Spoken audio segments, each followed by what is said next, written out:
ఇప్పుడు no cost cough syrup తో 60 రూపాయల విలువ గల ఇన్హేలర్ పూర్తిగా ఉచితం. దెబ్బకి దగ్గు జలుబు మాయం. విజయవాడ గిరిపురంలో అతిసార విజృంభించింది. వాంతులు విరేచనలతో జనం విలవిల్లాడుతున్నారు. అతిసార ప్రబలి వారం రోజులయ్యాక అధికారులు స్పందించారు. వైద్య శిబిరాలు ఏర్పాటు చేశారు. విజయవాడ గిరిపురంలో అతిసార ప్రబలింది. వారం రోజులుగా వాంతులు విరేచనాలతో స్థానికులు విలవిల్లాడుతున్నారు. పిల్లలు పెద్దలు అనే తేడా లేకుండా మంచం పట్టారు. కొంతమంది ప్రభుత్వ ఆసుపత్రుల్లో చేరారు. ఆర్థిక స్తోమత ఉన్నవాళ్లు ప్రైవేట్ ఆసుపత్రుల్లో చికిత్స పొందుతున్నారు. ఈ నెల 10వ తారీఖు నుంచే డయేరియా ప్రబలిందంటున్నారు స్థానికులు. నల్లాల్లో కలుషిత నీరు వస్తోందని చెబుతున్నారు. ఎక్కడో భూమిలో మంచినీటి పైప్ లైన్లు దెబ్బతినడం వల్ల ఇలా జరుగుతుందని చెబుతున్నారు. సమస్యను అధికారుల దృష్టికి తీసుకువెళ్లినా సకాలంలో స్పందించలేదని ఆగ్రహం వ్యక్తం చేస్తున్నారు స్థానికులు. కాలువలు నడవట్లేదు, దోమలతో చచ్చిపోతున్నాం. మాది మునిగిపోయి నెల అయ్యింది అయ్యా. అట్టాగే ఉంటున్నాం.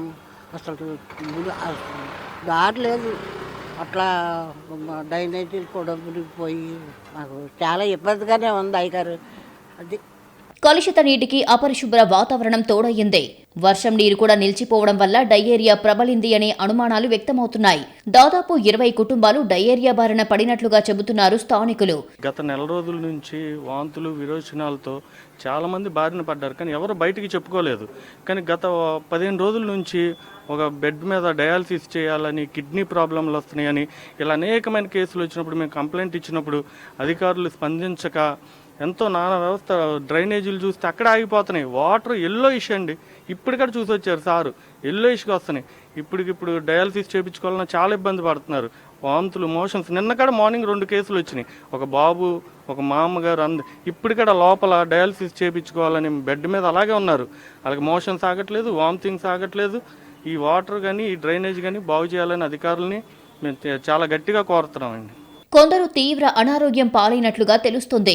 కిడ్నీలపై ప్రభావం పడినట్లుగా చెబుతున్నాయి బాధిత కుటుంబాలు. ముందు వాంతులు విరోచనాలు అయినాయండి, యూరిన్ ఆగిపోయినాయి. హాస్పిటల్కి వెళ్తే డయాలసిస్ అన్నారు.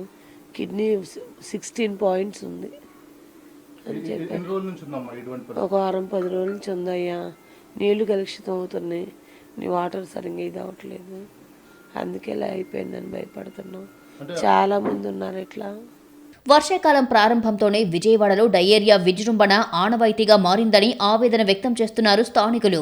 గతంలో మొగల్ రాజపురం, రాజరాజేశ్వరిపేట ప్రాంతాల్లోనూ డయేరియా తీవ్రత కనిపించింది.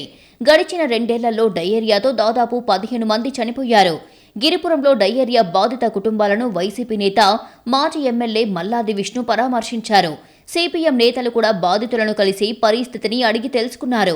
అధికారుల నిర్లక్ష్యం వల్లే గిరిపురంలో డయేరియా సమస్య తలెత్తిందని మల్లాది విష్ణు విమర్శించారు. ఇంజనీరింగ్, శానిటేషన్ అధికారులు సరిగ్గా స్పందించలేదని విమర్శించారు. గత 10 రోజులుగా ప్రారంభమైనటువంటి డయేరియా కేసులు ఈరోజు పూర్తిగా వ్యాపించినాయి. గవర్నమెంట్ దృష్టికి, నగరపాలక సంస్థ దృష్టికి 10 రోజుల క్రితం వాటర్ బాగాలేదు అని వెళ్ళినప్పటికీ కూడా నిర్లక్ష్యం వహిస్తూ సరైన చర్యలు తీసుకుపోవడం మూలంగా ఈరోజు హాస్పిటలైజ్ అవుతున్నారు. వయసు మళ్ళినటువంటి వాళ్ళు, 60 సంవత్సరాలు 70 సంవత్సరాలు పైబడినటువంటి వాళ్ళు. నీరు బాగలేదు, దీన్ని సరిచేయండి అని చెప్పని మా ఎక్స్ కార్పొరేటర్ కంప్లైంట్ ఇచ్చినా కూడా ఇంజనీరింగ్ వాళ్ళు సరిగా రెస్పాండ్ కాలేదు. శానిటేషన్ కూడా అధ్వానంగా ఉంది. పరిస్థితిని అదుపులోకి తీసుకొచ్చేందుకు అధికారులు రంగంలోకి దిగారు. గిరిపురంలో పర్యటించిన డిఎంహెచ్ఓ శ్రావణ్ కుమార్ వైద్య సిబ్బందితో కలిసి ఇంటింటికి వెళ్లి పరిస్థితిని తెలుసుకున్నారు. డోర్ టు డోర్ సర్వే నిర్వహించి వాంతులు, విరేచనాలతో బాధపడుతున్న వాళ్లను గుర్తిస్తున్నారు. ఓఆర్ఎస్ ప్యాకెట్లు, అవసరమైన మందుల కిట్లను పంపిణీ చేస్తున్నారు. కలుషిత నీరే అతిసారకు కారణం కావచ్చన్నారు డిఎంహెచ్ఓ శ్రావణ్ కుమార్. నీటి నమూనాలను సేకరించి ల్యాబ్కు పంపించామని తెలిపారు. ప్రస్తుతం పరిస్థితి అదుపులోనే ఉందన్నారు. కొంచెం వాటర్ మాకు కలర్ మారింది సార్, పురుగులు వస్తున్నాయని ప్రజలు చెబుతున్నారు. ఏదైనా మేము శాంపిల్స్కి పంపించాం. మేము వాటర్ టెస్టింగ్ శాంపిల్స్ రిజల్ట్స్ ఇంకా రావాలి. 24/7 ఇక్కడ మెడికల్ క్యాంప్స్ పెట్టాం సార్. సో ప్రతిరోజు ఆశాలు ఏఎన్ఎంలు వెళ్ళి మనకు ఇంటింటికి చేస్తున్నారు సార్. అది ప్రాబ్లం ఏం లేదు సార్.